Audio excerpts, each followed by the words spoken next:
Hello guys, প্রতিটা মানুষের মধ্যে কিছু না কিছু এক্সপেকটেশন অর্থাৎ আশা থাকে, কিন্তু সে যে এক্সপেকটেশনটা করছে সেই এক্সপেকটেশনটার ভিত্তি কি, সে কি জন্য সেই এক্সপেকটেশনটা করছে এবং সেই এক্সপেকটেশনটার সাথে বাস্তবের কি মিল রয়েছে, ঠিক আছে, সেটা কিন্তু অবশ্যই প্রয়োজন জানাটা। তাছাড়া কিন্তু আমাদের যে আশা বা এক্সপেকটেশন সেটা কিন্তু দুরাশায় পরিণত হবে যদি সেটার সাথে বাস্তবের কোনো মিল না থাকে। তো আজকের এই ভিডিওতে আমরা ক্রিপ্টোকারেন্সির ক্ষেত্রেও দেখাবো অনেকেই অনেক আশা নিয়ে মার্কেটে আসে, ঠিক আছে, এবং তাদের সেই আশাগুলো কেমনভাবে করা উচিত, তার প্রপার ক্যালকুলেশন কেমন হওয়া উচিত, সেটা আজকের এই ভিডিওতে আপনাদের সাথে তুলে ধরবো। তো অবশ্যই আপনারা ভিডিওটা প্রথম থেকে শেষ পর্যন্ত দেখুন। ভালো লাগলে লাইক, শেয়ার এবং কমেন্ট করতে ভুলবেন না। তার সাথে সাথে চ্যানেলে নতুন হলে সাবস্ক্রাইব করে দেবেন এবং টেলিগ্রাম চ্যানেলেও জয়েন হয়ে যাবেন। চলুন শুরু করি। তো গাইজ ধরুন দুজন ব্যক্তি রয়েছে, ঠিক আছে, তো দুজনের মধ্যে আরবিট্রামে ইনভেস্টমেন্ট করেছে, ঠিক আছে, এবং তাদের যে টার্গেট সেটা কিন্তু 10x প্রফিটের টার্গেট রয়েছে আহ, এই আরবিট্রাম কয়েনটা থেকে, ঠিক আছে। তো এখানে দেখুন একজন ব্যক্তি যে কিন্তু ইনভেস্টমেন্ট করেছে কোথায়, $1, যখন প্রাইস $1 কাছাকাছি ছিল আরবিট্রামের, সেখানে ইনভেস্টমেন্ট করেছে, এবং আর একজন ব্যক্তি ইনভেস্টমেন্ট করেছেন $0.5, ঠিক আছে। তো এবারে ধরুন আমাদের এই যে আরবিট্রাম কয়েনটা, এটা বুল রানে মোটামুটি $5 পর্যন্ত গেল, ঠিক আছে। প্রথম ব্যক্তি ইনভেস্টমেন্ট করেছেন $1 এবং দ্বিতীয় ব্যক্তি ইনভেস্টমেন্ট করেছেন কোথায়, $0.5, ঠিক আছে। এবার বললাম কি না, এই কয়েনটা বুল রানের মধ্যে $5 গেল। তো এখানে আমাদের যে ক্যালকুলেশন, ঠিক আছে, আমাদের যে বললাম যে 10 গুণের মানে টার্গেট রয়েছে দুটো ব্যক্তির কাছে। তো কার কাছে এটা কিন্তু আশা হবে এবং কার কাছে এটা নিরাশা হবে, সেটা আপনাদেরকে এখনই ক্যালকুলেশনের মাধ্যমে দেখাচ্ছে, এবং আপনারাও কিন্তু এরকম ভাবে ক্যালকুলেশন করবেন এবং বাস্তবটাকে মেনে নেওয়ার চেষ্টা করবেন, ঠিক আছে। চলুন দেখে নেওয়া যাক হিসাবটা। তো গাইজ আমরা বললাম যে আমাদের যে আরবিট্রামের ধরুন সাপোজ প্রাইস থাকবে, মানে অল টাইম হাই থাকবে এই বুল রানের মধ্যে, সেটা হচ্ছে $5, ঠিক আছে।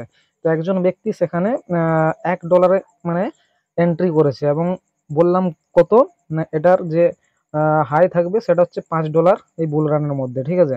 এবং একজন $1 ইনভেস্ট করেছে, তো তার কাছে এটা কত গুণ হচ্ছে দেখে নিন গাইজ, 5 গুণ হচ্ছে, ঠিক আছে, এখানে 5 গুণ হচ্ছে। এবার যদি আমরা দেখতে যাই যে আরেকজন ব্যক্তি, দ্বিতীয় ব্যক্তির ক্ষেত্রে, যিনি কিন্তু এই ডিপের মধ্যে এন্ট্রি করেছিলেন $0.5, তো তার কাছে এটা কত হচ্ছে, তো আমরা যদি $5কে $0.5 দিয়ে ভাগ করি তাহলে সেটা দাঁড়াচ্ছে আমাদের 10 গুণ, ঠিক আছে।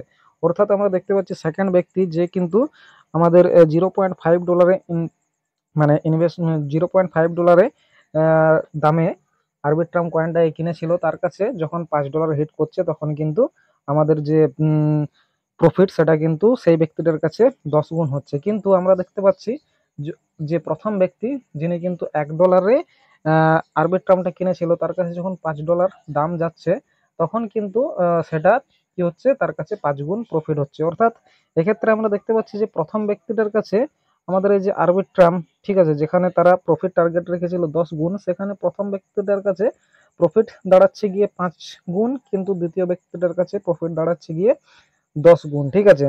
তো এক্ষেত্রে আমাদের যে প্রথম ব্যক্তিটা 10 গুণের টার্গেট রেখেছিল, তার কাছে কিন্তু এটা আর আশা মানে থাকলো না, এক্সপেকটেশনটা তার পূরণ হলো না, এটা কিন্তু তার কাছে দুরাশা থেকে গেল, ঠিক আছে।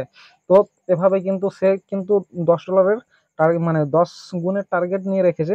এবারে $5 থেকে আবার ধরুন সেখান থেকে বিয়ার মার্কেট শুরু হয়ে গেল, তারপরে কি হলো, সেটা আস্তে আস্তে আস্তে আস্তে আবার কিন্তু নিচে ডাউন মারতে লাগলো, এবং তার কাছে কিন্তু এই যে স্বপ্ন ছিল 10 গুণের, সেটা কিন্তু অধরাই থেকে গেল, ঠিক আছে। তো কোনো কিছু আহ, মানে পাওয়ার জন্য সেটার যে প্রপার ক্যালকুলেশন সেটা কিন্তু আপনাকে করাটা একান্ত জরুরি। এখানে দেখুন যে $0.5 লাগিয়েছিল, তার প্রতি $1 হচ্ছে কত, 2 গুণ করে প্রফিট। আর সেক্ষেত্রে যে $1 লাগিয়েছিল তার প্রতি $1 বৃদ্ধিতে তার যে প্রফিট হচ্ছে সেটা হচ্ছে 1 গুণ করে। তার মানে আহ, দ্বিতীয় ব্যক্তির কাছে সেটা কিন্তু 2 গুণ করে প্রফিট হয়ে যাচ্ছে প্রতি $1, এবং প্রথম ব্যক্তির কাছে প্রতি $1 1 গুণ করে প্রফিট হচ্ছে।